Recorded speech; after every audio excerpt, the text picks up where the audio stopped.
तर नमस्कार मित्रांनो, मी गोरक्षे बांडे. तर मित्रांनो, आज रानातली कामं करायला आलतो. रानातली कामं काय तर ते व्हिडिओच्या माध्यमातून मी तुम्हाला लगेचच सांगणार आहे. तर बांधाने वावरा नांगरल्यात, हे पहा तुम्हाला दाखवतो. तर इकडे वावरा पण नांगरल्यात आणि त्याच्या बांधाने गबळ आहे ते कापून काढून पंजानं वळून, हे पहा पंजा पण आहे, कोयता पण संगत आणले आणि ते वाढता आणि हे बांध पण वळून घेतलं, थोडंसं सारखं करून घेतलं.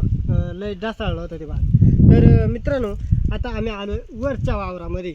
तर वरच्या वावरामध्ये आलो आहे. खालच्या वावरात भरपूर अशा कासं होत्या, पण काय म्हणायचे मला मित्रांनो, दुसऱ्यांची कोणाची शेती असेल ना गावा शेजारी, पण मग दुसऱ्याच्या शेतात असं कासा आणून ठेवणे, टाकून देणे, फोडून टाकणे. तर मित्रांनो, ह्या पहा ही कास केवढी आहे तर पाहू शकता. पण मग ही कास फोडायचा काही कामच नव्हता ना, आणून ठेवायची कुठंतरी एखाद्या झाडाखाली, नाही तर एखाद्या खोगड्यामध्ये टाकून द्यायची.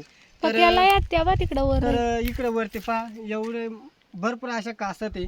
आणि आता पाऊस पडलो, रान हिरवगार होईल आणि आपल्या शिवा बिवाला वैरण कापायला इकडे यायला लागलं. ह्या पायाने आपल्याला वैरण कापायला लागते आणि बांधाने भरपूर अशी वैरण राहते.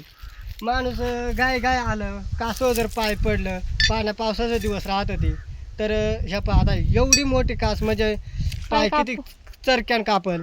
आणि पावसाची जर म्हणलं ना तर जखम काही बरी होत नाही, तुम्हाला माहिती, समजेलच माहिती. त्यामुळं मित्रांनो, ह्या पहा गावात शेजारी जर शेती जर असली ना तर लोक कासा आणून टाकणार, नाही तर एखादी कासाची बाटल्या असली तर ते आणून फोडून टाकणार. काय फोडायची काही गरज नाही ना, आणून टाका कुठंतरी झाडाखाली ठेवा, एखाद्या नेऊन टाकता येईल. तुम्हाला जर लांब टाकता येत नसेल तर मित्रांनो, आता जर एवढ्या जर कासा जर याचायच्या म्हणल्या तर किती कासा ह्या पहा. तर अख्ख्या वावरांमध्ये एवढल्या जर कासा याचायच्या म्हणल्या तर मी म्हणतो अशा झाडाच्या खोडामध्ये आणून टाकल्या तर एक साईडला तर काय होईल नाही का. तर मित्रांनो, मला काय म्हणायचे माहिती आहे का, तर गावातून कासा टाकायला येणार आहात का, तर मित्रांनो असं शेतीमध्ये कासं टाकू नये, हेच तुम्हाला. मला तर वाटतं एखाद्याला देखवत नाही, त्यामुळं टाकले असते. चांगला होत असेल ना तिथे कुठेतरी वाईट करायचा, म्हणजे मग आता ह्या जर कासानं जर पाय कासला मित्रांनो तर जखम लवकर बरी होईल का, तुम्ही मला कमेंटमध्ये सांगा. तर अजून आपल्याला इकडं काम करायचे. बरं, इकडं किती वरच्या वावरात किती कासं सापडत आहेत, खालच्या वावरात समोरच्या वावरामध्ये किती कासं सापडत आहेत, तर ते पण आपण दाखवणारच आहे. तर मित्रांनो, चला अजून कासं किती भेटतात तर म्हणशात इकडं पुढं आणून दाखव. इकडं पहा किती कासं. आता मी वरच्या साईडला जातो आणि ते कासं गोळा करून घेतो. पावसाळ्यात एवढं वावरात गेलो गाळात दिसतील का, एवढी कासाची बाटली फोडली, किती जाड कासं ते पाहिजे बरं. हां, याडाने वैरण काडी कापायला लागते. मला तर वाटत आहे त्याला जनावरं नसतील, काही नसतील, त्यांच्या शेतामध्ये असं कासांचं काम नसेल, दुसऱ्यांच्या शेतामध्ये आणून टाकायचं, हे असंच ना. एवढला कासा तर ह्या पहा आता मी इकडं खाली नेऊन टाकतो कुठेतरी एका साईडला. तर नको राहू दे, थांब मी काढतो. तर ह्या पहा आता आपण इकडे झाडाच्या खोडात हे घालू त्या कासांचा.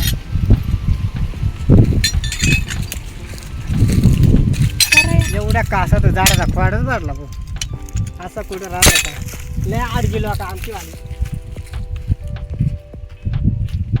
भाडखोर आहे पची बरं का, भाडखोर लोकांनी. कधी कधी वाटत आहे याडाने वावरा करावा का नाही करावा असं वाटत आहे डायरेक्ट. तर लय अवघड परिस्थिती आहे, पण मग काय करायचं आता. पण टाकणाऱ्याला थोडीशी मर्यादा पाहिजे. पुढचा बोलला असतो पण तुम्हाला समजलंच असेल मला काय बोलायचं होतं ते व्हिडिओच्या माध्यमातून.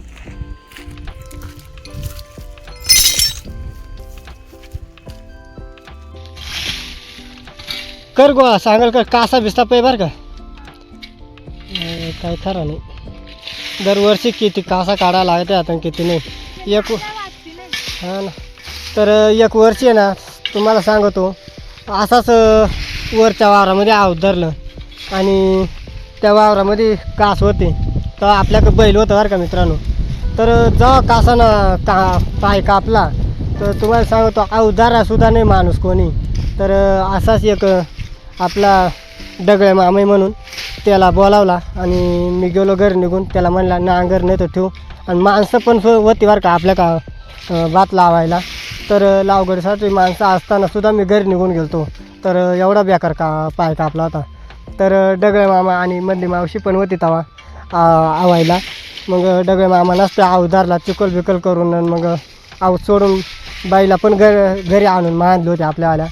तर अजून आपल्याला का वरच्या वारात किती काय काय सापडत आहे ते आपण तुम्हाला लगेच दाखवणारच आहे. तर ह्या पहा आपल्याला इकडून अजून निखारायचं आहे. तर मित्रांनो आपला याने हुळावला होता, तुम्हाला तर माहीतच होता. हुळावला पण भरपूर झाला आपल्याला. 2-2.5 पायला हुळावलं झालं. तर मेहनत केल्याशिवाय काही नाही का.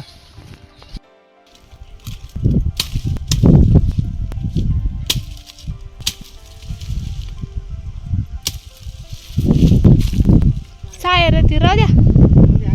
हा.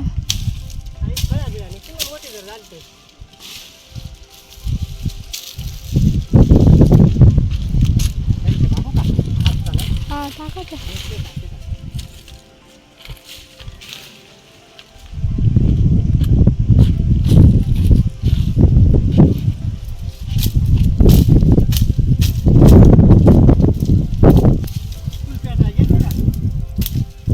सुरती आता हा घेऊ ना. आपल्याकडे राखेला भेटत नाही एवढा तरी बारीक बारीक काय वाळून गेला घ्या मोडत आहेत काय असतात.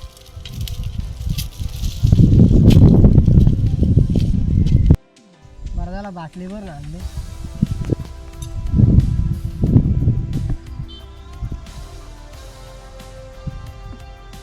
रानात पाणी गारगार होत आहे बाबू. तर ह्या आपण शेणखत टाकला होता. तर ह्या वावर नांगरला राहिलाय. ट्रॅक्टर येत नाही खालचा नांगरलाय.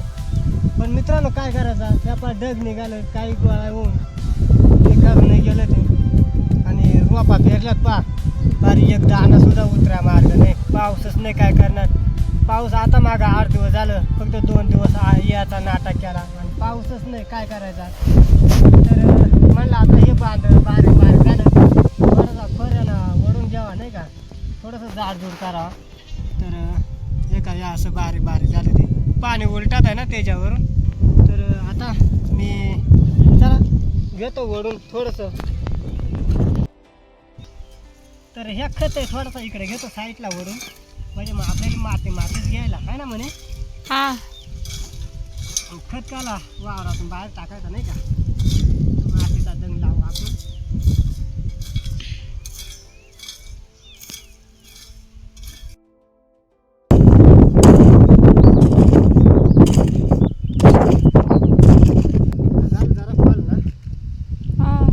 तर मित्रांनो आज शेताकडे आलतो. बांध ओढलं. वावराच्या काडामेरांची घाण काढून टाकली आणि वावरांमधून जेवढे कासा होते ना तेवढे काढून टाकले. तर मित्रांनो आजचा ब्लॉग कसा झाला नक्की आम्हाला कमेंटद्वारे कळवा. आणि व्हिडिओ आवडले असेल ना लाईक शेअर कमेंट करा आणि हाय बटन दाबायला विसरू नका मित्रांनो. तर मित्रांनो आपल्या गावाकडच्या व्हिडिओ जर म्हणलं ना तर एकदम भारी राहतात. आणि आपल्या गावाकडच्या व्हिडिओ म्हणजे जबरदस्त राहणार नाही का. तर म्हणच्या तर झालं ना आपलं वडून आता. हा झालं. जायचे आता आम्हाला पण घरी. तर आता जाच लागेल. तर मित्रांनो नक्की आम्हाला कमेंटद्वारे नक्की कळवा. व्हिडिओ थांबतो. जय हिंद जय महाराष्ट्र जय आदिवासी मित्रांनो. धन्यवाद. Bye bye.